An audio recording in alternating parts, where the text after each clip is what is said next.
So hello, आज की video में हम लोग जिनवूसन की सारी एबिलिटीज एंड पावर्स को डिस्कस करेंगे। What is necromancer and shadow monarch and कैसे जिनवूसन की एबिलिटीज एस रैंक हंटर्स को भी इजीली सरपास कर देती हैं। उसकी physical abilities like strength, agility and vitality से लेकर mental abilities like intelligence and sense तक आज के वीडियो में हम लोग सब कुछ डिस्कस करेंगे। एंड आप लोग मुझे कमेंट्स में ये ज़रूर बताना कि तुम मानवा पढ़ रहे हो या फिर सोलो लेवलिंग की एनिमे देख रहे हो। मैं तो दोनों ही देख और पढ़ रहा हूँ। मानवा एक्चुअली मैंने फिनिश कर दी है, जब मैं ये रिकॉर्ड कर रहा हूँ आई हैव फिनिश्ड द मानवा। एंड आप लोग मुझे कमेंट्स में ज़रूर बताना कि आप लोग क्या एनिमे देख रहे हो या फिर मानवा पढ़ रहे हो। So yes, let's start the video, जिसमें कि हम जिनवूसन की पावर्स एंड एबिलिटीज़ को जानने वाले हैं, जो कि सोलो लेवलिंग के एस रैंक हंटर्स से लेके नेशनल लेवल हंटर्स तक को हिला के रख देती हैं, उनको ईजिली सरपास कर देती हैं। एंड ऐशबॉर्न के साथ यूनाइटेड होने के बाद उसकी पावर्स बहुत ज़्यादा बढ़ चुकी हैं, उससे ज़्यादा स्ट्रॉन्ग कोई भी नहीं है।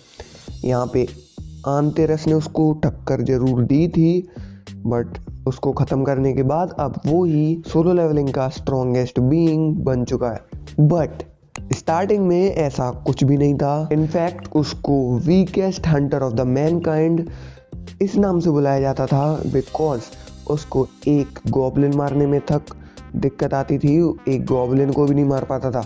एंड ये जब भी किसी भी डंजन में जाता था तो ये बहुत ज़्यादा सीरियस इंजरी से सफ़र करता था। मतलब अगर इनकी रेड टीम में हीलर नहीं है तो कुल मिला के ये बंदा बहुत जल्दी डेड बोल जाएगा। एंड इसलिए इसके जितने भी साथ के हंटर्स थे वो सब इसको यूजलेस मानते थे। एंड एक बार उसकी हंटर टीम एक डबल डंजन इंसिडेंट में फंस जाती है, जिसमें कि 17 हंटर्स गए थे एंड 11 हंटर्स मारे जा चुके थे।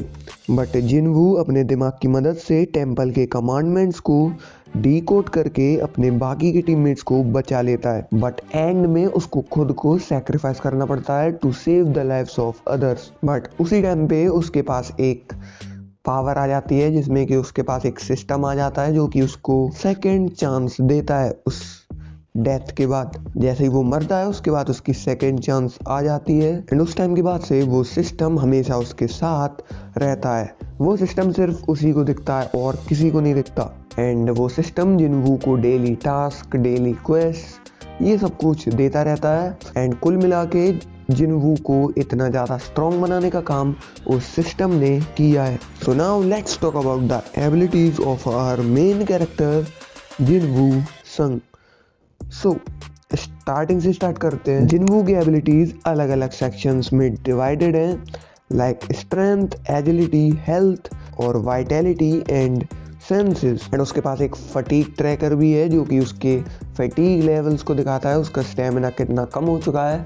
एंड ये उल्टा काम करता है, मतलब जितना ज़्यादा उतना ख़राब और जितना कम उतना बढ़िया। एंड इतना ही नहीं, वो अपनी स्ट्रेंथ, इंटेलिजेंस, वाइटैलिटी जो भी जितने भी स्टार्ट्स हैं उसके पास, उनको वो कॉन्स्टेंटली अपग्रेड कर सकता है विद एबिलिटी पॉइंट्स, क्या कहते हैं उनको।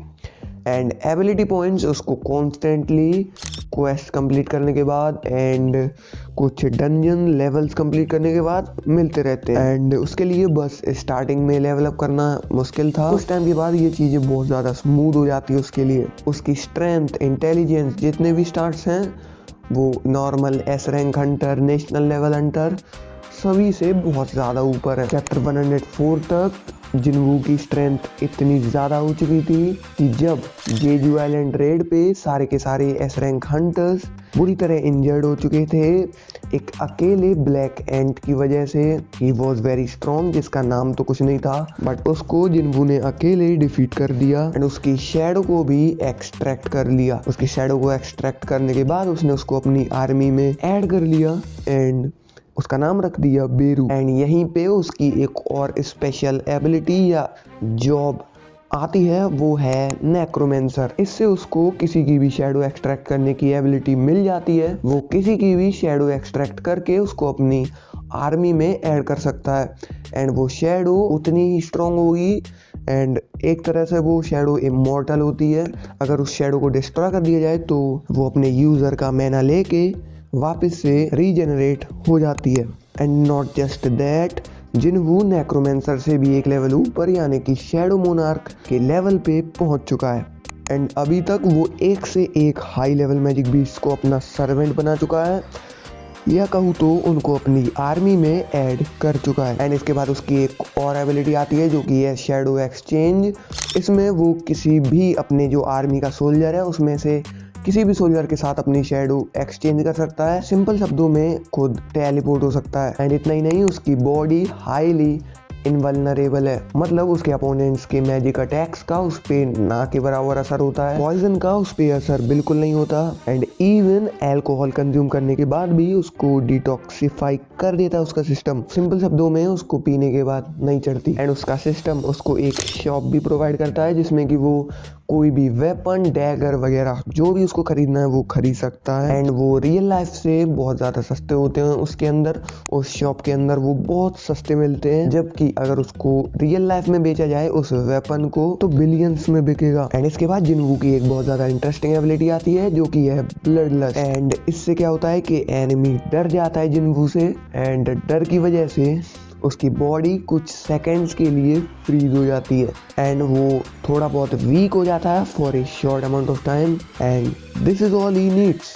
इतने टाइम में तो वो अपने अपोनेंट्स, काफ़ी सारे अपोनेंट्स को ख़त्म कर देता है। बट इस एबिलिटी का ये ड्रॉबैक है कि उससे स्ट्रॉन्ग अपोनेंट्स पे ये एबिलिटी काम नहीं करती। So the last ability that we have on our list is dominator's touch, या कहूँ तो कमांडर्स टच। एंड ये एबिलिटी संग को तब मिली थी जब उसने इग्रिस द रेड इसको डिफीट किया था। एंड इग्रिस को उसने अपनी आर्मी में ऐड कर लिया।